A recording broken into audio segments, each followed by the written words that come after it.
ان کی کل جو ہے وہ ایئر موومنٹ بھی دیکھی گئی. کم ود جائے تو پھر اس طرح کی موومنٹس ہوتی ہیں. اوپر کافی زیادہ جسے کہنا چاہیے کہ کام پاک ہے پنجابی میں جسے کہتے ہیں، گرم ہوئی ہوئی ہے ایل او سی. اور پاکستان کی طرف سے بھی سویلین کیجولیٹیز رپورٹ ہو رہی ہیں. اور انڈیا جو ہے اس نے الزام لگایا ہے آرمی کی کیجولیٹیز کا. ہم نے بھی کوئی 3 دفعہ گزشتہ ایک ہفتے میں ان کے وہ جو سفیر ہے ان کو بلا کے احتجاج کیا، انہوں نے بھی کیا.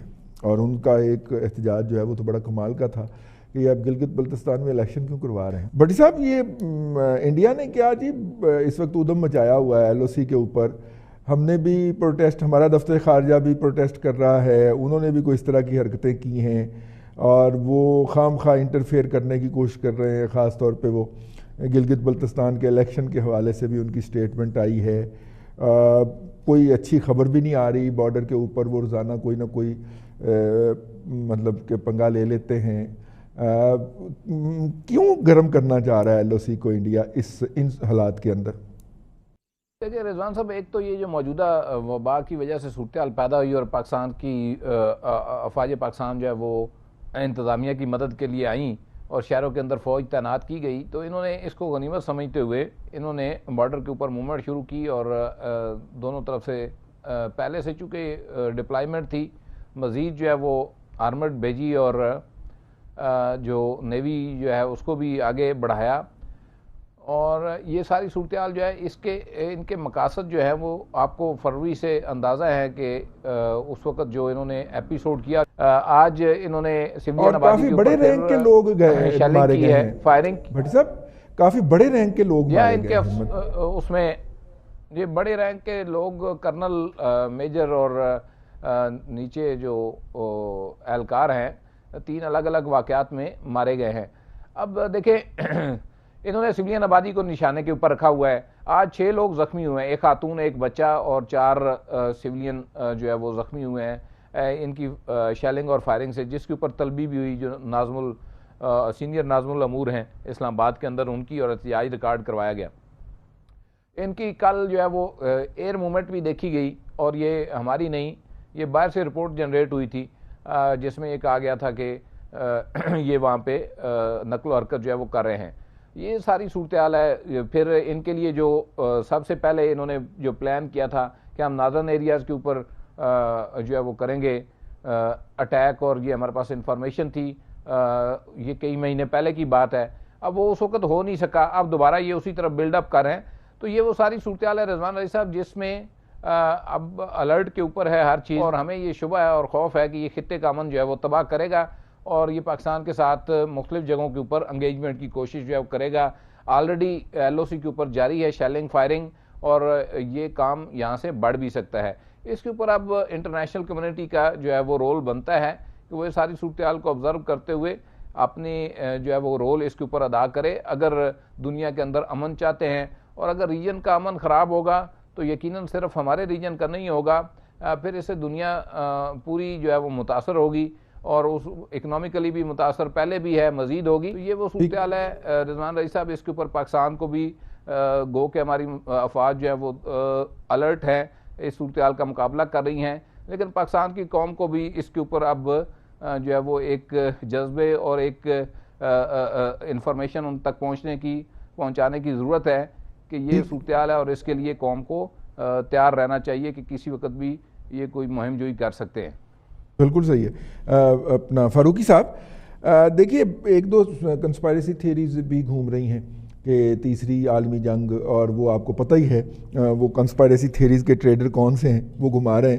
لیکن یہ کیا ہے کہ انڈیا کے ساتھ بھی جیسے ہی حالات تھوڑے سے ہوئے ہیں تو کابل نے بھی، حالانکہ اشرف غنی صاحب کی بیچارے کی کیا اوقات ہے، وہ تو بلیک واٹر کے سر کے اوپر بیٹھے ہوئے ہیں وہاں پہ، لیکن انہوں نے بھی کوئی فاروقی نامی ایک بندہ پکڑ لیا کہ جی یہ پاکستانی تھا جو داعش کے رینکس میں لڑ رہا تھا افغانستان میں آ کے. اور جب ہم نے کہا کہ جناب اس تک ہمیں ایکسیس دی جائے تو وہ انہوں نے نہیں دی، لیکن ساتھ میں ہی وہ ایک انٹرنیشنل میڈیا کو بیشنگ اور وہ چونکہ کرنا شروع ہو گئے.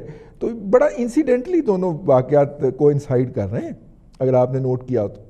آپ دیکھیں کہ جیسے جیسے امریکہ کی اور چائنا کی، بے شک وہ کورونا کے ایشو پہ ہو یا کسی اور معاملے پہ، ٹریڈ کے ایشو پہ ہو، جب ان کی چپکرش بڑھے گی اور چین کہیں انگیج ہوتا ہے تو بھارت اس دوران یہ موقع کی اس کی تلاش میں رہتا ہے کہ وہ پاکستان پر کتنا پریشر ڈال سکتا ہے۔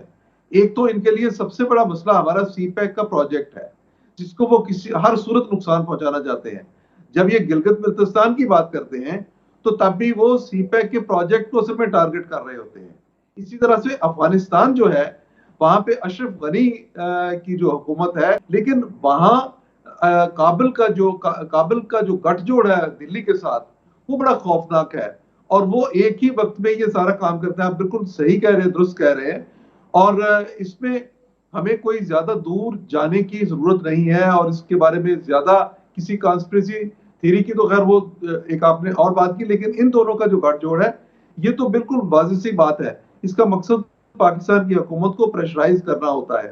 جو پاکستان کا جو معاملہ ہے، اس میں میں نہیں سمجھتا کہ جو پاکستان، ایک تو کنٹرول لائن کے پار ہم نے ہر طرح کی مداخلت یہاں سے جو کشمیری مجاہدین کرتے تھے یا کشمیری کی طرف سے ہوتی تھی، اس کو تو روکا ہی روکا ہے، لیکن اگر پاکستان چاہے بھی تو کشمیر کے جو حالات ہیں ان کو تبدیل نہیں کر سکتا۔ پاکستان کا یہ پریشر کہیں بھی کام نہیں آ سکتا اور پاکستان کے لیے پرابلم کریٹ کرے گا۔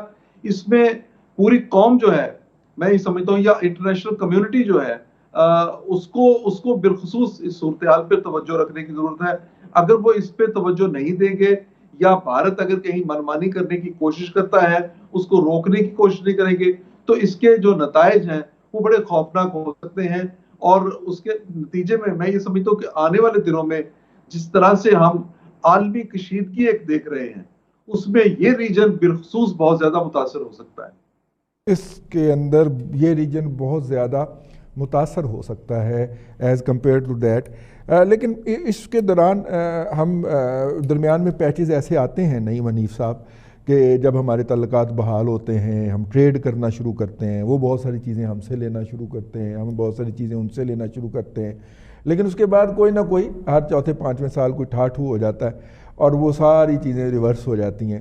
حالانکہ اگر 1.25 کروڑ لوگ ادھر ہیں تو 1/4 ارب لوگ ادھر ہیں تو 1/4 ارب ادھر بھی تو بیٹھے ہوئے ہیں نا۔ جی بالکل، اس میں جب بھی ہم نارملائزیشن کی بات کرتے ہیں، وہاں سے کوئی نہ کوئی اس طرح کی حرکت ہو جاتی ہے، اور نتیجے کے طور پہ بزنس کمیونٹی، آپ جس مارکیٹ میں بیٹھے ہیں یہاں پہ تو سنا ہے کہ وہ چیک بھی انڈین بینک کے چل جاتے ہیں۔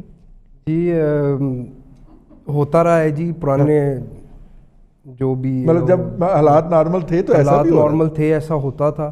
سب سے پہلی تو بات یہ ہے کہ جب سے پاکستان بنا ہے سنس 1947 ابھی تک انڈیا نے پاکستان کو ایکسیپٹ نہیں کیا ہے۔ سب سے پہلے تو میں یہ بات جو ہے نا بالکل مد نظر رکھنی چاہیے۔ ممتاز بھٹی صاحب، یہ میں دیکھ رہا تھا کل انٹرنیشنل میڈیا کے اوپر بھی اس طرح کا بیانیہ دیا جا رہا تھا کہ جناب چائنا جو ہے وہ سنگل اینٹی جسے کہنا چاہیے ہے، سنگل ایک اینیمی ہے دنیا کا، اور چائنا سے جڑے ہوئے جتنے بھی ممالک ہیں اس میں ہمارا اور نارتھ کوریا کا بڑی تصریح کے ساتھ نام لیا جا رہا تھا کہ یہ سارے ایکسز آف ایول ہیں۔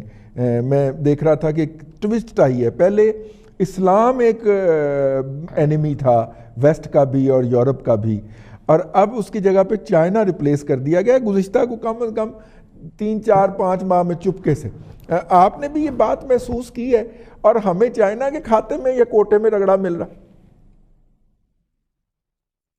آپ وہ تو بڑا کلیئر، پومپیو اور ٹرمپ کی اگر سٹیٹمنٹس ریسنٹ آپ پڑھیں پچھلے کچھ دنوں سے، اور بالخصوص یہ جو لاسٹ ہیں، تو انہوں نے تو باقاعدہ کلیئر کٹ نومینیٹ کر رہے ہیں چائنا کو اس ساری صورتحال میں، اور کووڈ-19 کے حوالے سے بھی کہہ رہے ہیں کہ ووہان کی لیبارٹری میں یہ بنایا گیا۔ دیکھیں انٹرنیشنل پولیٹکس میں رضوان صاحب، یہ پہلی بار نہیں ہوا، مختلف طریقوں سے چائنا کو جو ہے وہ کنٹین کرنے کی یا اس کو محدود کرنے کی کوششیں جو ہیں وہ معاشی اعتبار سے، اور دیکھیں جو ریشفل آیا نا بیسیکلی امریکن پالیسی کے اندر، یہ ٹرمپ کے آنے سے پہلے آ چکا تھا، یہ اوباما کے دور میں ہی آ چکا تھا۔